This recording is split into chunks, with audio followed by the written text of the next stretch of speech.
for a long time, we haven't seen a Bafana squad look this balanced in such a long time. I mean, I grew up in the times of Bafana squad being chopped and changed every time there was an international window. So at least now we have a spine, a core, but more importantly, we have a coach who's willing to risk it and say, listen, I want the attackers to shine. Great run. He pulls it back. Rasmus Højlund. Thunderous. It's an absolute net buster. Hello, Dumelang Sanbonani, and welcome to the Diski Preview Show. My name is yours truly, Mr. E, and today we'll be taking a look at the journey of Bafana. It's the World Cup Finals, Group C, and then we're playing against Lesotho. And as usual, I've got my partner in crime here, Mr. Mo. Welcome to the show, sir. Thank you for having me, Mr. E. Yeah, it's a pleasure to be here. Well, it's fantastic, man. It's also a pleasure to have you here. Bafana going head to head with Lesotho. At the Peter Mokaba Stadium. It's a big one. I don't know why they went for the Peter Mokaba Stadium, but as you know, last weekend... At least it's not the old Peter Mokaba Stadium. The small one by the side. There was the new one. It's the main one. But we had a big match last weekend. What a weekend we had. It was something else. The big upset. Yeah, big upset. 2. Yeah. No, but the other one, it wasn't a big upset because all eyes were on one game, which was Mamelodi Sundowns versus Amapagani. Yeah, but there was a big game in What's your take on that game? No, it was everything that we expected it to be, except in the opposite direction. Yeah. You went for a 4-1, I went for a 2-1. It ended up being the 2-1. I was surprised in the first 5 minutes it was already 2-0. I was like, put me for 1 land. But it shows good to be not a Farmers League. We have so much more to look forward to. But now we're back to international football. Don't forget, if you don't have an account with us, visit betfred.co.za to open an account with Betfred today. And check out all our new promotions and our prize boosts on sports. Trust me, you don't want to miss out with the IPL starting soon and also with the internationals ending soon. I know they just started, but they're also ending soon. We've got some fantastic prize boosts for you. So visit betfred.co.za. Yeah, that's it. Let's quickly take a break. And when we come back, we'll be looking at the big game that's happening on Friday. South Africa, Bafana, they will be hosting Lesotho at the Peter Mokaba Stadium. Stay tuned with us. Don't forget to comment, like, and subscribe to the show.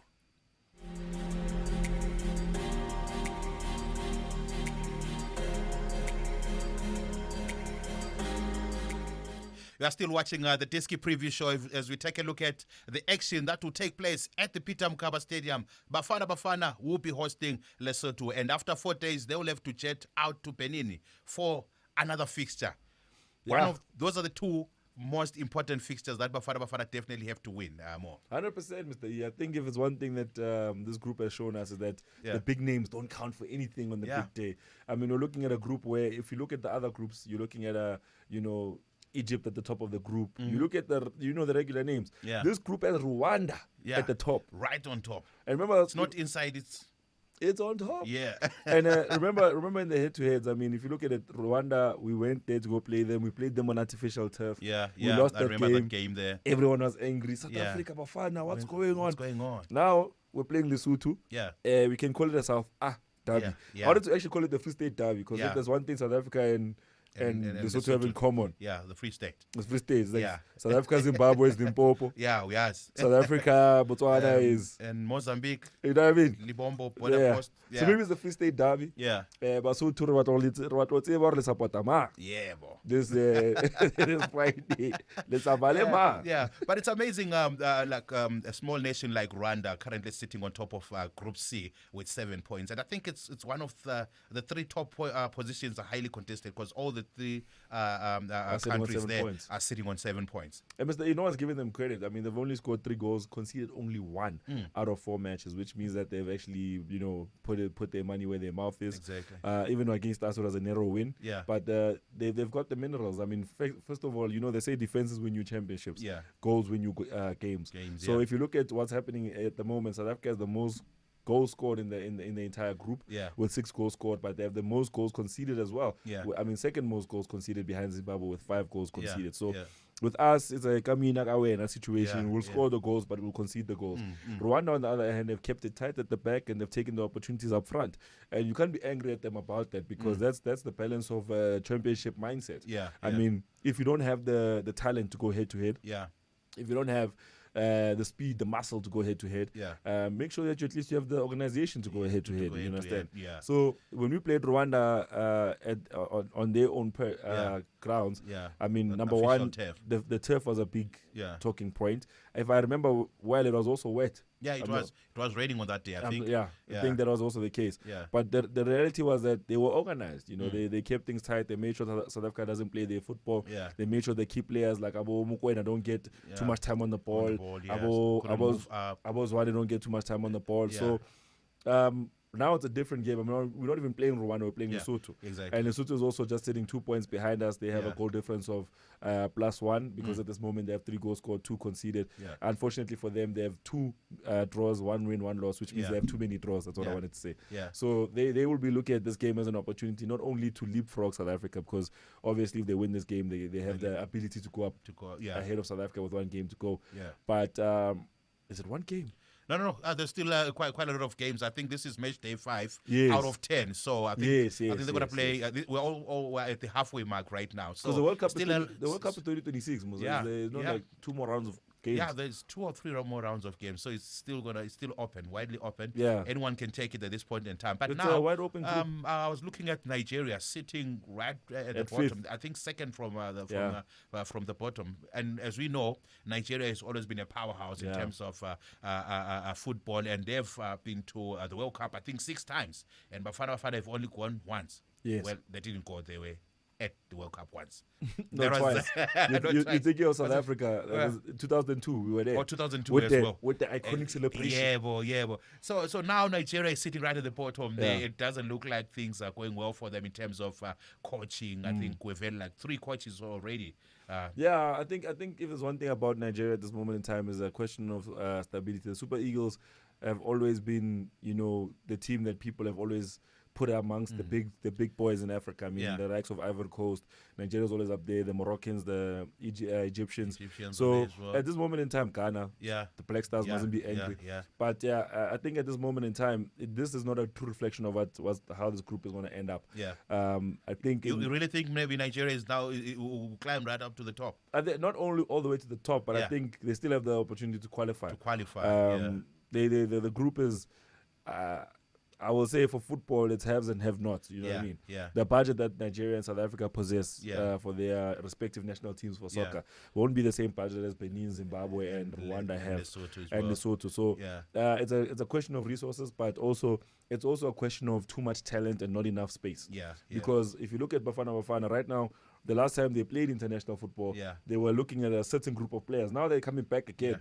Their group has grown because of all these boys that are playing around Europe. And not only that, those boys who've now, like Mfokeng has risen from nowhere. Saleng is no longer, one of the big names.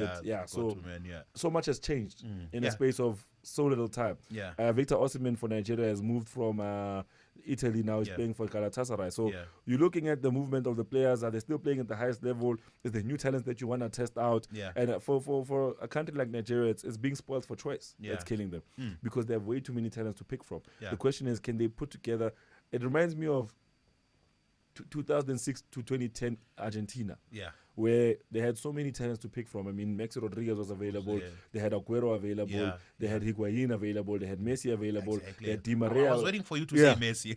So up front, they had so many players. I mean, Gabriel Milito was still eligible to play at the time. He was still playing at the time. Yeah, he was still playing. So they had so much talent up front that they couldn't actually find, a working system around the talents. And we saw what they did to us when we went to go face them in the Africa Cup of Nations in Cote d'Ivoire. So Nigeria, I think, is at this moment trying to find the right blend of players, the right blend of within the players. More certainly. Now let's take a look at the Bafana, the lineup, or rather the players that have been selected to represent the country in this game here. Starting off with the goalkeepers. The goalkeepers. Yeah, but there's not so much change. I mean, Sipo China makes it from Orlando Pirates. Ronan Williams is in it as well. Ricardo Goss, I think he's there. He's there as well.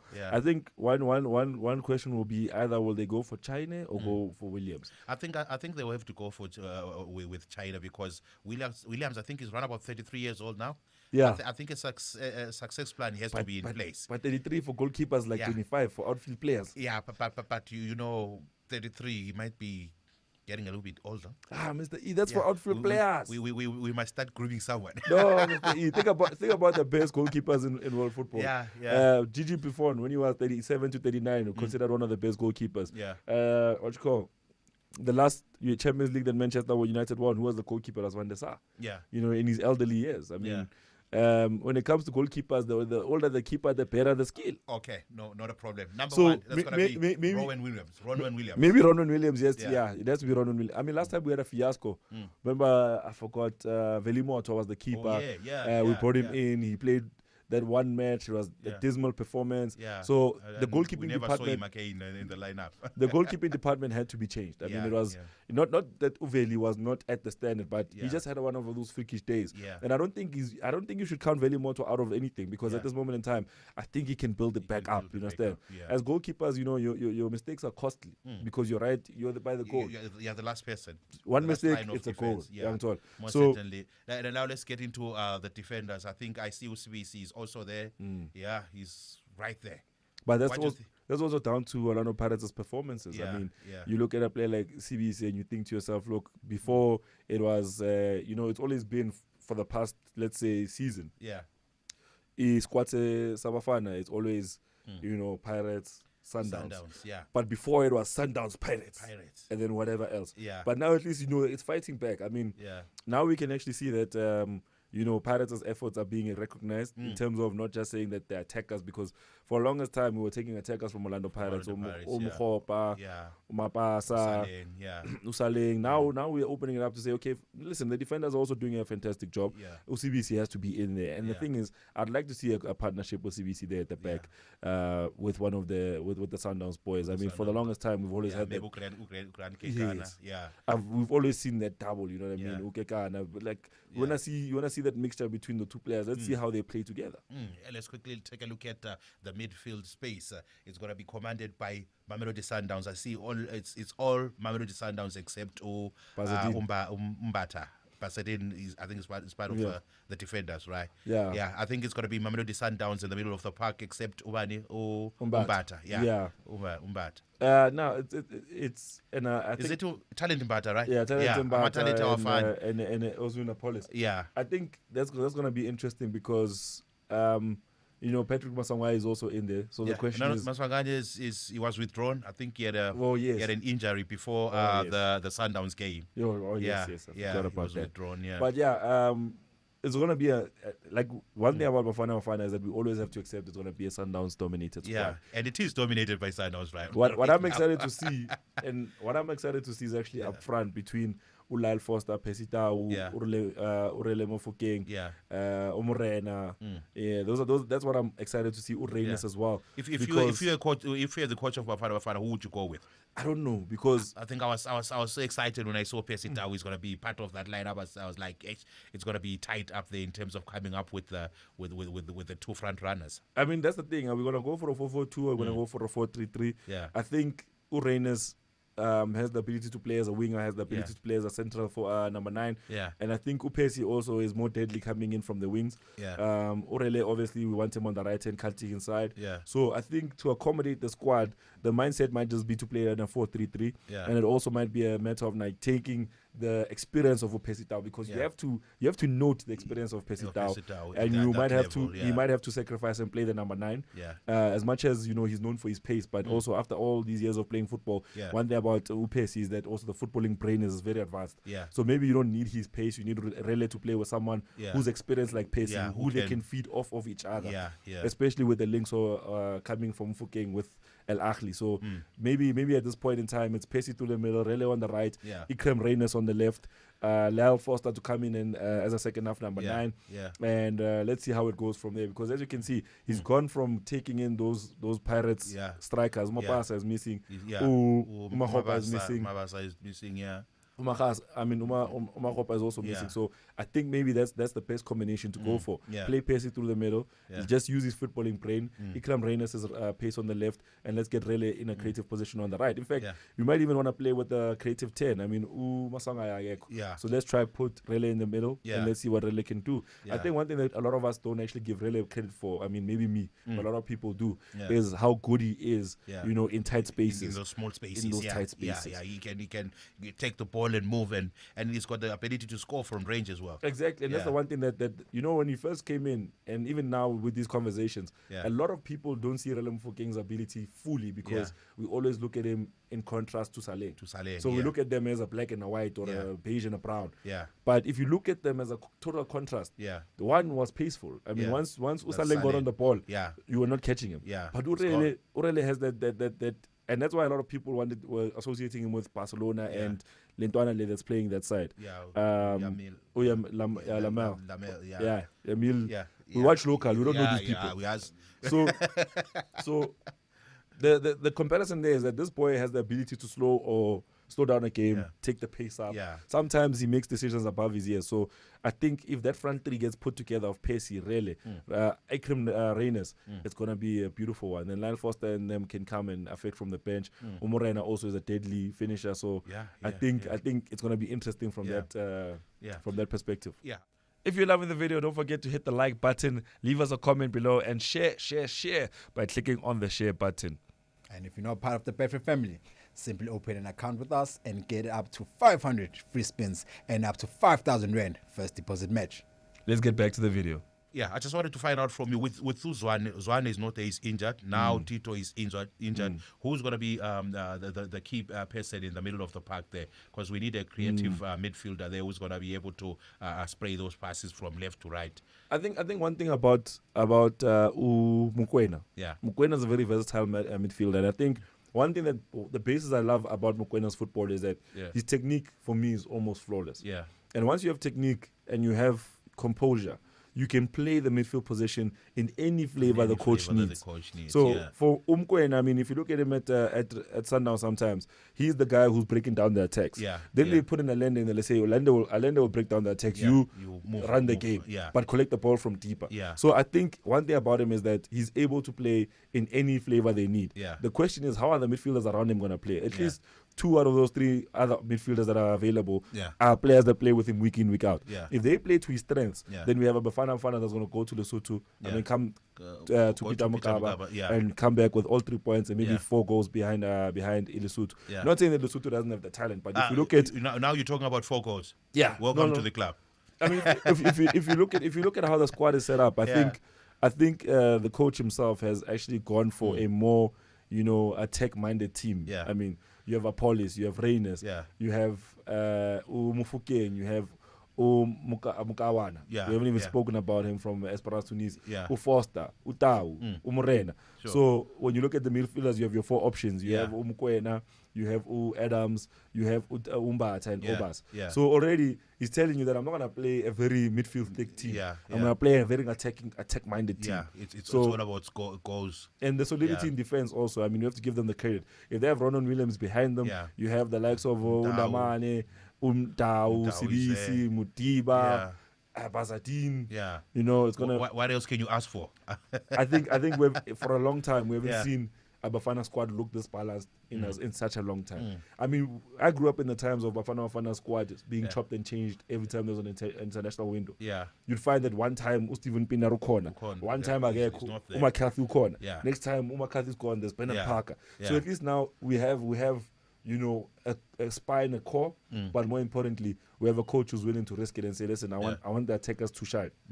Hey, most certainly. Thank you very much for that breakdown. Now, let's take a look at Lesotho. I know Lesotho will not give Bafana the 3 points that they need on a silver platter. They're going to come fighting. I know they're one of the most stubborn countries. I think last time I looked at the stats, I think out of the 5 that we played, I think Bafana had won only 2. Lesotho 2, 1 ended as a draw. I think they're going to fancy their chances. They might want to cause an upset.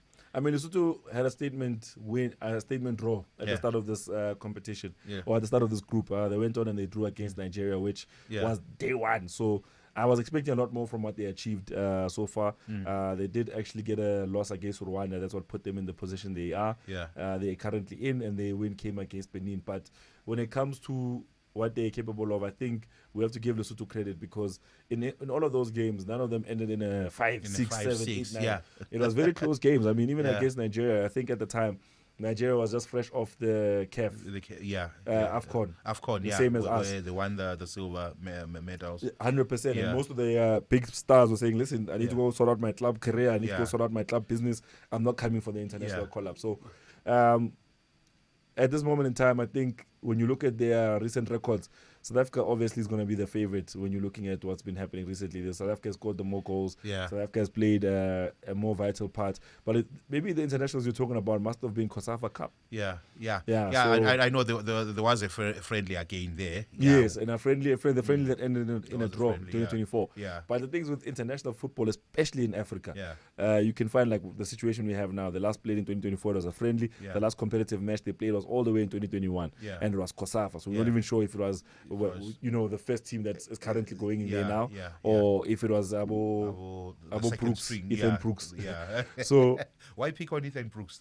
I love that boy's midfielder. I love how he plays the midfield. It's good, eh? I love how he plays the midfield.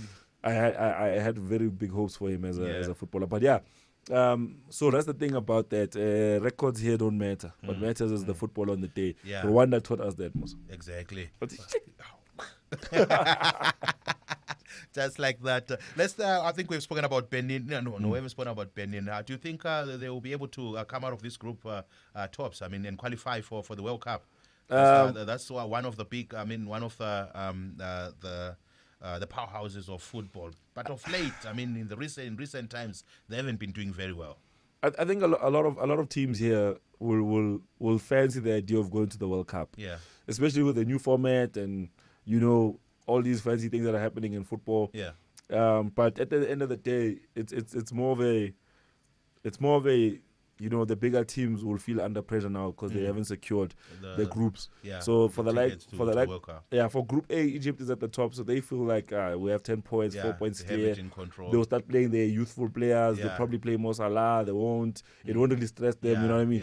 But for the other groups, the likes of South Africa and them are struggling. Nigerians are struggling. It's going to be a matter of Nigeria's going to want to pull up their socks. They're definitely going to want to pull up their socks. South Africa's going to want to pull up their socks. Definitely going to pull up their socks. So if you look at the squad that Bafana is putting forward, it's their best squad.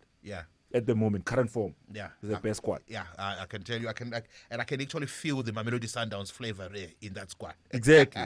So So right now you're gonna see favorites win. I think if you look across these internationals, you see a lot of favorites win. You see a lot of win straightforward wins and not draws. You will see a lot of yellow cards dished out because players will start playing. The earlier 4 rounds. There was not a lot of that. The players didn't give their all. The players, it was more seen like a break. From the intense football they were playing at club level. But now they mean business. They'll definitely mean business. Anchored at the bottom of that Group C is Zim, and they haven't won anything. Do you think they will be able to squeeze in and maybe qualify, because it doesn't look good for them? It looks like mathematically they're too far. They'll probably need either South Africa or Rwanda or Benin to drop the next 2 matches so that they can be able to be in the and they must win those, because I don't think they've won any game. No, they haven't as yet. But with Zim, I think it's always been that with Zim, when it comes to soccer, they've always fallen behind when it comes to CAF. But they're fighting, they're trying. I mean, 2 draws and 2 losses is not a bad record. I mean, in the past, we would have seen a situation like we saw with Eswatini in Group D, where they have 4 losses and no draws, no wins. And a group that has Cameroon, Libya, Cape Verde, Angola, Mauritius. So it's telling you that there's something there. And bearing in mind that Zimbabwe has already faced Lesotho. They've faced Nigeria. So they've faced the bulk of the big boys, and they still managed to come out with 2 draws. Okay, so are you saying that they might get a chance? No, I'm not saying that. I'm saying it's too far. But all I'm saying is you have to give them credit for what they've been able to achieve. Okay, so Bafana, I think it was last year or so in Ivory Coast, they got silverware. Do you think they will be able to come out of this group? Silverware, Mr. Maybe they did. Not silver. I try to say no. They a got medal. A medal. Yes. Yeah, but that's silverware, right? No, No, it's not. Silverware is the cup. English. Eco. They got bronze medals. Yeah. I mean, I think that was the first after a very, very long time. Yeah. And I think they might fancy their chances of emulating the class of 1996. I think that was the most successful Bafana Bafana squad ever. Yeah. From now. Okay. Yeah. So do you think they'll be able to come out of that group as they're positioned to do it, Mr. E. I think. Or maybe the question must be, who do you think is going to qualify? Is going to qualify from Group C? It has to be South Africa. I think at this point in time, there's no excuses. Like I keep saying about Kaizer Chiefs, that the coach needs to bring home something worth noting down. Yeah.